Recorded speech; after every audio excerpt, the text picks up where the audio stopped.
Welcome to the Mouthpiece. We're back after a 2-week absence. We're back from LA, and LA sucked. That's right. 2 weeks in hell in LA. I played live every single day. I had one winning session. And let me tell you something, I played awfully good. We're going to talk about my trip to LA. We're going to talk about NBC National Head Up Championship, which starts tomorrow. The draw is tonight. And we're going to talk about my new sponsorship with GoDaddy.com.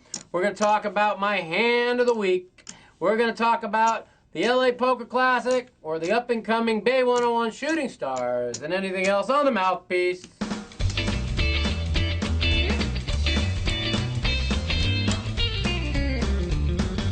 Welcome back to the Mouthpiece. LA sucked. I played my heart out. I played for 2 days in the main event. I outlasted 470 players of the 696 with only winning one hand at Showdown. Makes you wonder how bad they really play. When all my money went in, I was 20-1 favorite with one pull at the deck with ace, queen versus tens in the board. Queen, 5, 6, 8, 10 on the river. And if I could have won that, who knows what could have happened. I played great. It was a no-go.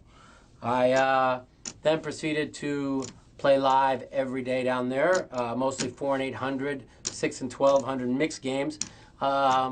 Played a lot of hours, was stuck as much as 159,000. I ended up losing, I think, 66,000, which I feel like I won a lot. It was like a complete nightmare to me down there. The only thing that went on good for me down there is Chinese poker. I think I won like 100,000 in Chinese poker. So in poker altogether, I lost like 166. I never ran so bad in my life, but I played really well. The difference between me playing live and online was just amazing. My reads were great. My call downs were great. Everything was really good, and I really felt good about LA, even though things did not work out so well. So that's the recap of LA. Congratulations to whoever won. I think his name was Andrew. They said he was a complete lunatic. They said he got his money in with the worst hand 20 times and won. Congratulations. Welcome to high stakes poker. On the next note, most importantly, NBC Head Up National Championship starts tomorrow. The draw is tonight.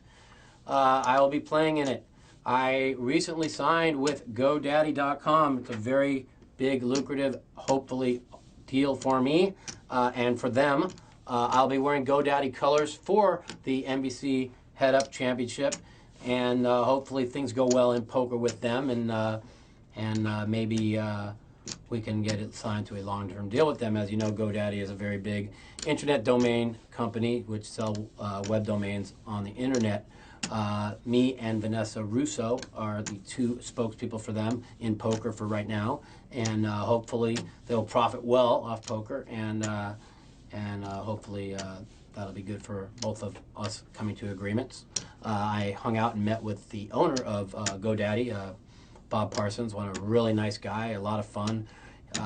Their company's really kind of edgy like me, and I think I fit well with them, and hopefully things go good and we have a good relationship. But so GoDaddy.com and Mike Matusow will be working together for the NBC Head Up. And as long as with my main sponsor, FullTiltPoker.com. So I have other things on the horizon, lots of big things on the horizon. My book, as you know, May 19th is coming out. It is called Check Raising the Devil. It is done. It is finished. The cover is now being made, and then we'll be going to press in the next 2 weeks. I also have my tournament book, The Art of Extraction, which will be out probably within a couple months afterwards. That's what's going on my home front. Hopefully I'll be in the finals of the NBC Head Up. If not, I'll be taking a private jet to Bay 101, the Shooting Stars tournament, which starts on Monday. A very interesting tournament, a very exciting tournament. I never seem to do well down there. The fan base down there is incredible.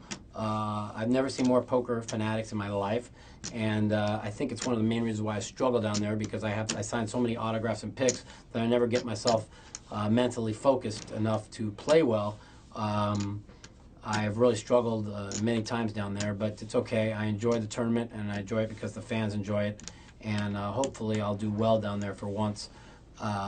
So if there is no Mouthpiece next week, that'll be because I am down to day 4 of the Shooting Stars tournament. So another reason why it's tough down there is they have that $5,000 bounty, and everybody's out to beat you, so it's a lot tougher to hold up hands.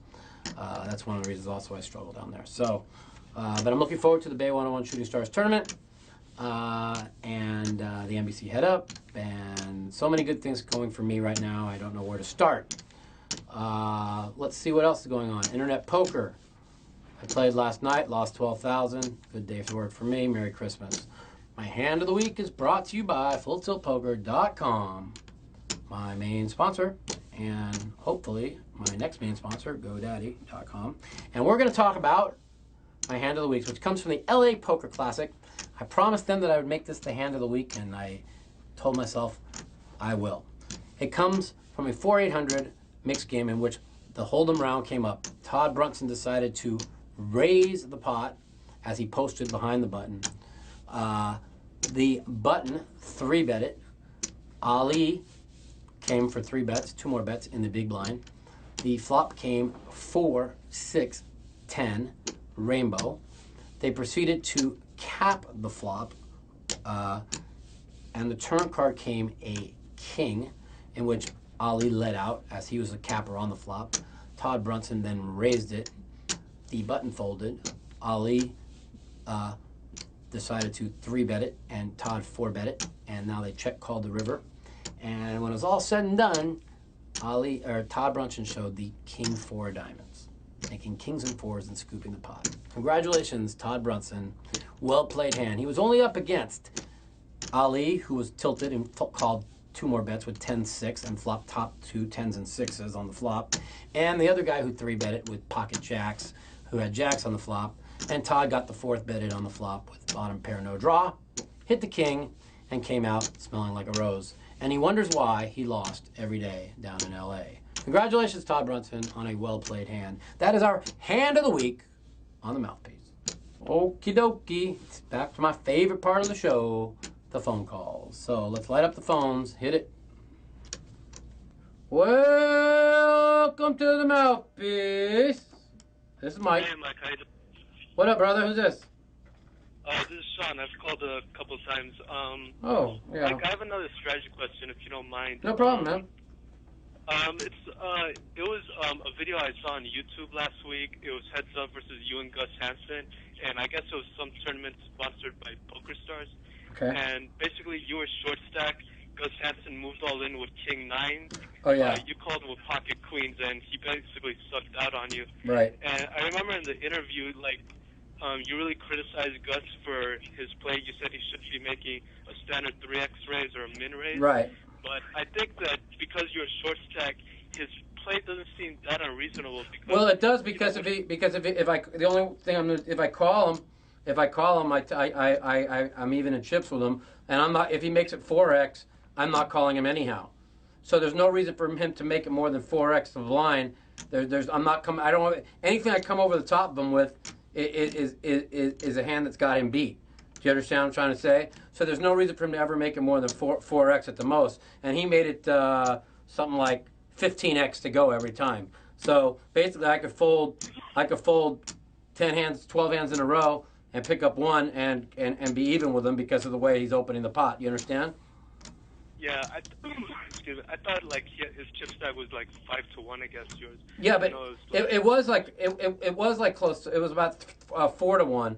But the point was we were still pretty deep. It wasn't like it was 4-1 and the blinds were real high. You understand what I'm saying? So it wasn't like 4-1 and the blinds are real high. So now you can just ship to wear me down. He can open 4x, and I still have.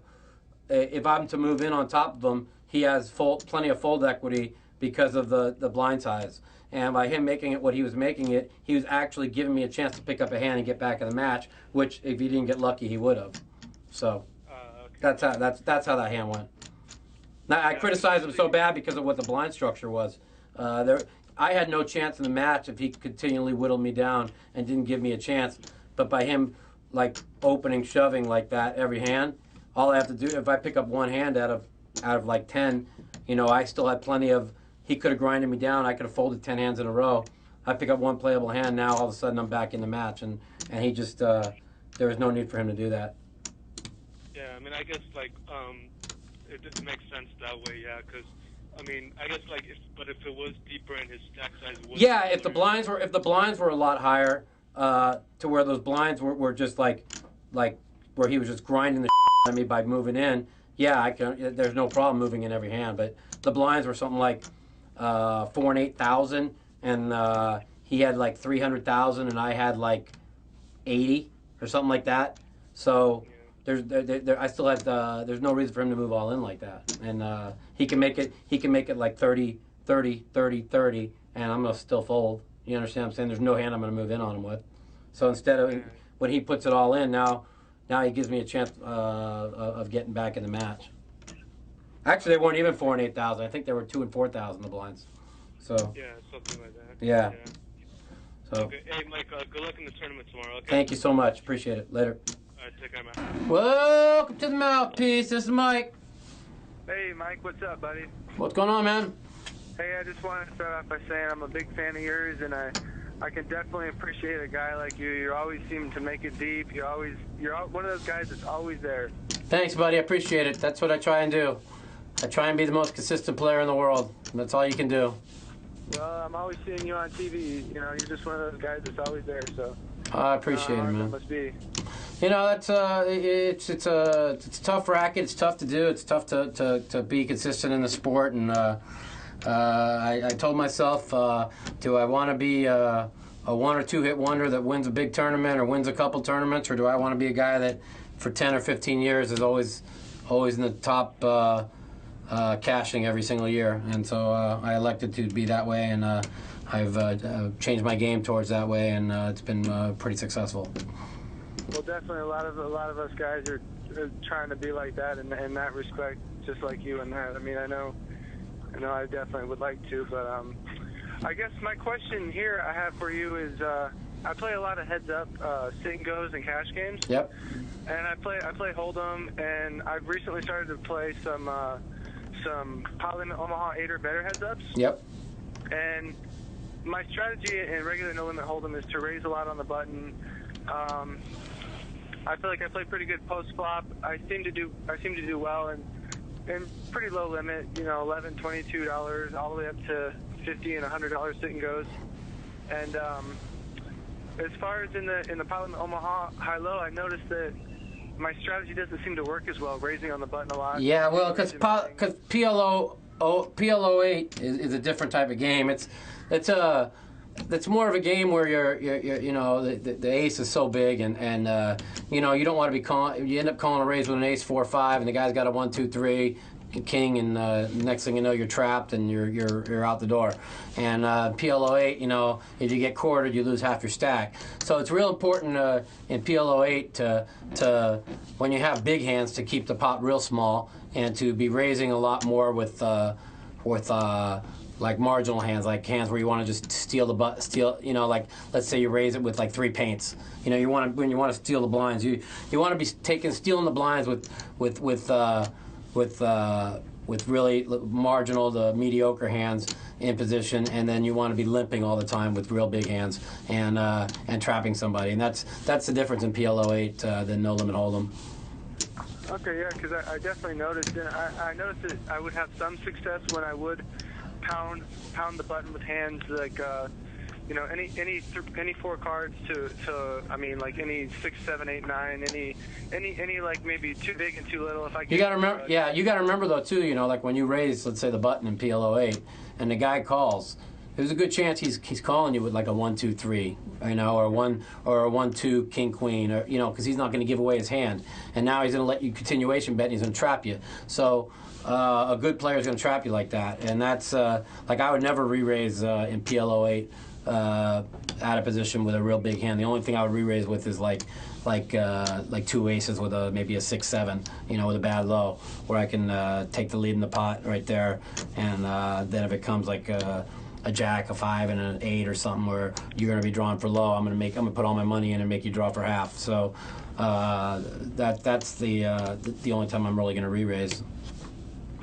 Okay, yeah, that makes a lot of sense because I definitely had struggled with that, and I was always wondering, like, because I'm still new to the game, and I know that there's a lot of knowledgeable players out there that, and whenever I got into a match with a good heads-up high-low player, I could always tell because Yeah. I was getting Well, PLO like I was getting in PLO 8, the bad player don't have any chance. In 08, in regular 08 limit, you know, they can play all kinds of garbage to get away with it. But when you're playing pot limit Omaha 8, I mean, in PLO high, you know, you're never more than 60-40, like 80% of the time. So people can go on big rushes. In PLO 8, when you put your money in, you got them dead. You know what I'm saying? They got no outs when you put your money in, unless of course they counterfeit the deuce and make a wheel. I mean, every single time. But how often is that going to happen? You know, when you got them dead to 3 outs, that's tough. That's a good spot to be in, and that's why not all the good players are afraid to play PLO 8 because they know they know the good players will just eat them up. You know what I'm saying? That's why so many of these other players are afraid to play. Okay, well, I'm actually on low battery here. My phone's getting ready to shut down, but I really appreciate the advice, and I'm definitely gonna quit raising so much on the button with bad hands. Yeah, definitely. Take care. You know, don't raise with raise with hands that like have like 3 paints in it, maybe like a king, queen, jack, deuce or something. Take care. Later. Welcome to the Mouthpiece. It's Mike. Mike. Yo. What's up, man? This is Tim. Tim, what's up, Tim? Not much. I'm calling you from Vegas. All right, Tim from Vegas. What's going on, buddy? Not much really. I'm just calling for some inspiration, man. All right. I'll give you some inspiration. You can be inspirational when you want to, you know? Yeah. Well, I wish I had inspiration for you. I had the last 2 weeks have been a complete disaster for me. But oh yeah. Head Up, NBC Head Up starts tomorrow. We're filming that at the Caesars Palace. So if you're around, you want to come in and give me some fan support, I could use some inspiration. Oh, yeah, absolutely. What time is it tomorrow? They start at 10:30 a.m., I think, the first match, and the draw is tonight, so I'm not quite sure when I'll be playing tomorrow. I could be playing from 10:30 to 12:30 to 2:30 to 4:30, but yeah. I'm not quite sure when I'm going to be playing, but it's pretty exciting to watch, and it's open to the public, so you might enjoy watching that. Yeah, I'll come down. Maybe I can say hi or whatever, but I sent you a message on MySpace a while back. I told you about my blog or whatever. Yeah. I moved out here a year ago, and I've been writing about my whole journey through poker and stuff. Right. I don't know if you ever got that or whatever, but yeah. I actually hit the Bad Beat jackpot at Stations Casinos. Oh, okay. I did that. I did that once about 20 years ago. Oh, you did? Yeah. You used to deal at Boulder, right? Yeah. No, I dealt at Yeah. I dealt at Palace actually. I dealt at I dealt mostly at Samstown, but I dealt at Palace for about 2 months. Oh, Samstown. I knew it was something out there near Boulder Yeah. Valley or whatever. Yeah. Yeah, but anyway, I mean, I watch the show all the time or whatever, and you know, I'm almost broke. I'm within Welcome to the an inch of having to leave town. welcome to the rest of us who play poker. It's not an easy life. What's that? Almost broke? Yeah. Yeah, you better get corporate sponsorship or get a hold of some money and put it away. It ain't easy. Yeah, I understand. Last night I had $2.22 on full tilt poker. Yeah. I started at 1 cent, 2 cent, and I doubled up and went through every level all the way to 3-6. I have 640 now, so I got a little hope. Woo! That's it. Parlay it. Yeah, well, I parlayed 117 into 77,000 twice in 1 week. That's the kind of inspiration I need. I there know you go. Taking $500 and taking it to $100,000 if you know, but you know, you gotta like, but yeah, I did it with no fear and no bet, with knowing that if I lost it, I get more. So but if you take like that 600 and you put 100 of it where you can't touch it, and then just like take that 500 and then just go for it, you never know what you could run that into. Yeah, maybe go. Where should I go with 500? Go to 510 or go to 6? I don't know. Last time when I was running them up to 500, I just went right into the 330 head up sit and go and won that one. Then I went to the 500 sit and go. Then I went to 1,000 sit and go. Then I got in the cash game, doubled up. Then I played a 5,000 sit and go, and then I just kept going. So who knows? I'm looking to do something like that. I got like $400 live, and I have 640 online. Just go for it, man. Get some. The rent. Don't blow the rent money. How much is the rent money? 1,000. 1,000. All right, well, run that, double up that $660 to the rent money and then cash out. Rent money is more important. Yeah, I know, but if I pay the rent, I don't have a job. I've been playing full time, and I just went on a bad run. I had some things come down in life or whatever, and Buddy, you're never supposed to blow bill money. You're supposed to always like save like 12 months worth of bills and play with the rest. Yeah, I know, but it's too late for that now. Well, I know it's too late for that now. Well, you're gonna have to go. So now it's like do or die. You know what I mean? Yeah, well, don't die because running out of money in poker sucks. I got broke like 5 times. I have a backup plan. I'm not gonna be homeless. Oh, You know what I you mean? got a backup plan. Well, if you have a backup plan, then go for it.